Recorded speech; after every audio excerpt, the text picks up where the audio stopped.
একটা গল্প বলছি শোনো। ছোটবেলায় সবাই তাকে বাবু বলে ডাকত। মা হাতে করে ভাত খাইয়ে দিতেন, বাবা কাঁধে তুলে মেলায় নিয়ে যেতেন। তখন মনে হতো পৃথিবীতে কষ্ট বলে কিছু নেই। সময় বদলাতে লাগলো।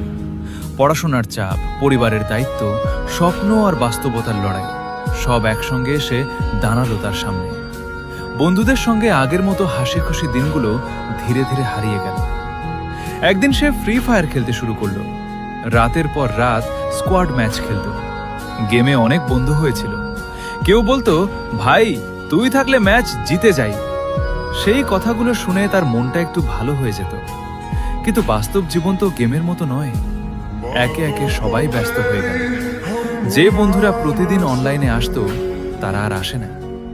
বন্ধু তালিকায় তাদের নাম থাকে, কিন্তু পাশে সবসময় লেখা থাকে last seat long time ago.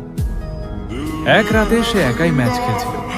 Match শেষ হওয়ার পর লবিতে ফিরে সে অনেকক্ষণ চুপ করে বসে রইল। মনে পড়ল সেই পুরনো দিনগুলো, যখন সবাই একসঙ্গে হাসতো, মজা করত আর বলতো, আরেকটা ম্যাচ খেলি। আজ আর কেউ সেই কথাটা বলে না। এরই মধ্যে পরিবারের দায়িত্ব আরো বেড়ে গেল।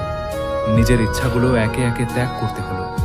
মুখে হাসি থাকলেও বুকের ভেতরে জমে রইল অনেক না বলা কষ্ট।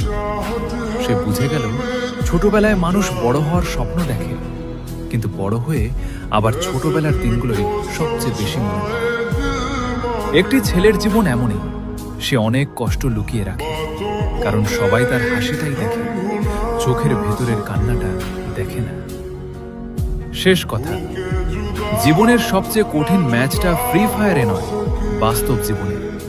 সেখানে রিভাইভ নেই, রিস্টার্ট নেই, তবু প্রতিদিন লড়াই করে যেতে হয়।